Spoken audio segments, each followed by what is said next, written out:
Hey guys, welcome back to my channel. It's Mark straight to the Philippines. Today's video is kind of entertaining. It's story time. One of my viewers, he requested to be called Josh. It's not his real name.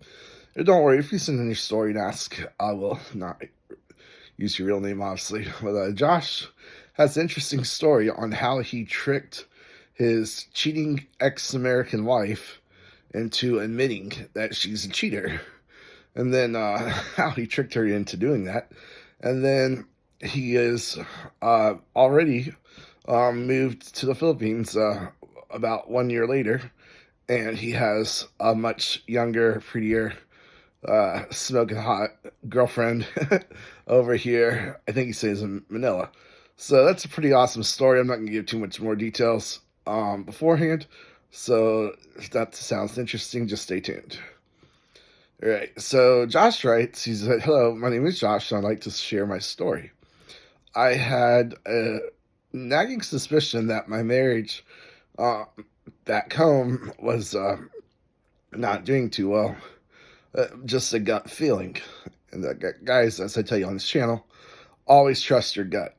Your gut is like your sixth sense, and it knows when something's wrong. You use common sense, your own judgment.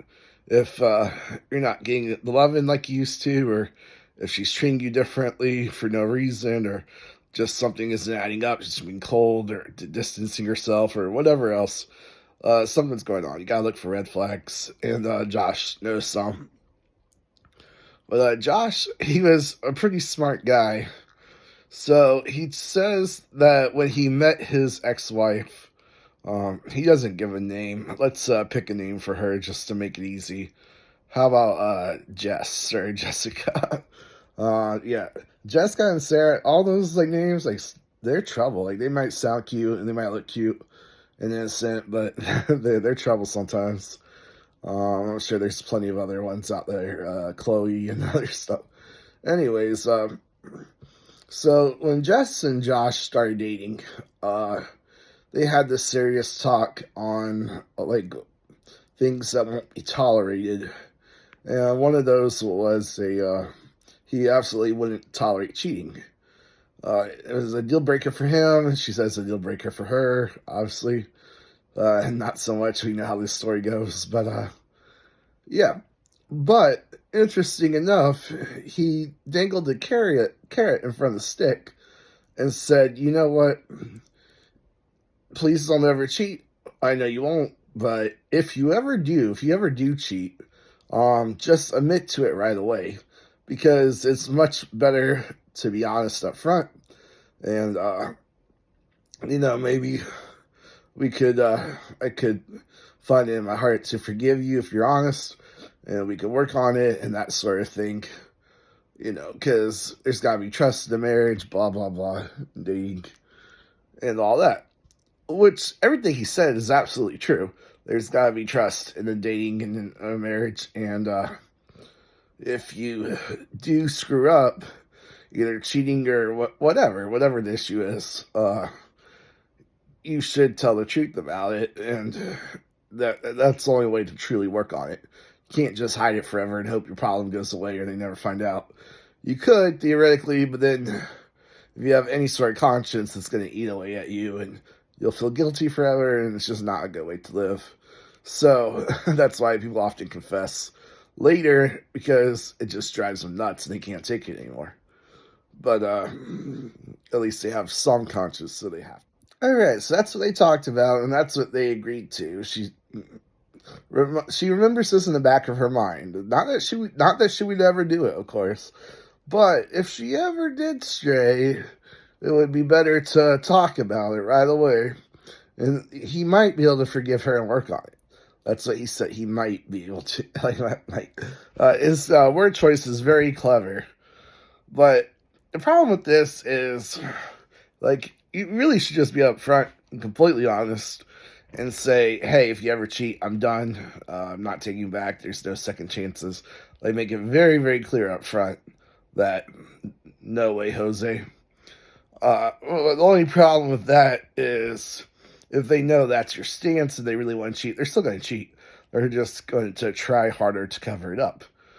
But so yeah, they might not cheat. They might do like one of those pros and cons tables, like should I cheat or not?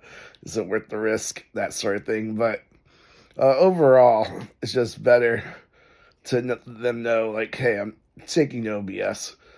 But in this case, if you're worried about her cheating, well, you shouldn't be marrying her if you're worried about that. But also, like, it's pretty smart because I guess he had a feeling, or he's been cheated on before, so he was wise enough to do this. And as the Yu-Gi-Oh term goes, she fell for his trap card. Like, he laid down the trap card, and she walked right into it. So, continuing the story, he writes, so Jess went to a Christmas party last year. So I'm guessing this is 2023. And had too many drinks and apparently slept with a coworker. Like, this is a very typical American Western female behavior, unfortunately. Like, these days, these girls are cheating just as much or more than men are. Maybe, especially, like, just the bad boys, but, like, the good guys, like, they're not cheating. Like, this is crazy, like, just how much your average girl is just, like, oh, permission to cheat, awesome, and they go wild with it, and that's why you can't give them permission to cheat, because they absolutely will take advantage of it. But, she said that she felt horrible about it. Right. She felt so bad. If you really felt bad about it, you wouldn't have done it in the first place. Or, like, you would truly, truly, like, oh, what a terrible thing. Like, I would never do, like, that's exactly it. I would never do that. Because that's a line you won't cross. So, yeah, she might have felt a little guilty afterwards, but how terrible does she truly feel? It's just, in these sort of apologies and confessions, they're not really, like, apologizing to confess, to, like, save them. It's to make themselves feel better. It's as though they're feeling guilty. Even with the whole tell me right away and permission and stuff, like, she knows he didn't like it. Like, this is a no-go. They got married. They made a vow in front of God and the family, like, hey, you're my forever person and my one and only, and they broke that vow. Like, that's totally uncool. But here's how she goes around telling him, bringing it up. She says, do you remember that conversation we had dating years ago? So, of course, she's not, like, just confessing right away like a normal person would. Hey, I'm really sorry about that, I cheated. She's, like, being around the bush, like, hey, you remember this conversation we had, like, 10 years? Like, of course he doesn't remember that. What are you talking about? We had lots of conversations. And so finally she's like, remember you said, like, if I ever cheated, of course I never would, but if I did, you promised it would be better if I told you right away than to hide it or lie or not tell you right away, blah, blah, blah. Like, if you told me right away that you'd forgive me and it would be okay and we'd forgive each other and work on the marriage and everything would be hunky-dory. Remember that conversation? He's like, yeah, but he's starting to get, like, sweating and nervous because he knows like what's happening. Like, it's obvious in what the brain cell, what she's about to say. She's like, so I might have got drunk. It wasn't my fault to be like, they're always blaming someone else. They're blaming the alcohol, no accountability. And we're at that party, and I slept with a coworker. I'm so sorry. I'm so sorry. I feel so bad about it. I love you so much. He's like, if you love me so much, you wouldn't have done this in the first place. But anyways, he's, like, heartbroken about it, of course, but he's also a man and got his pride, so he's not going to cry in front of her. So he just says, okay, and he stands up and walks out and leaves the house. And she's freaking out, calling him, and gets all of her family and friends to call him, like, oh, he just left me, I don't know where he is, blah, blah, blah. I'm so scared and worried.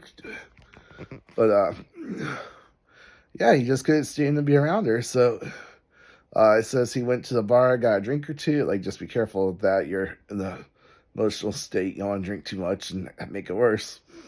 Then you got a hotel room. You just don't want to be with her. And yeah, that was that. He decided to divorce her right away. And now she's playing the victim card here. See, this is how you know she's truly not sorry. Hey guys, it's Mark from the future here. I'm gonna break this up into two parts. Come back for part two soon. It's just getting really long, so please forgive me. But if you enjoyed it, hit that like and subscribe button for more videos like this, and definitely come back. I'll have the next video up right away. Anyways, thanks for watching.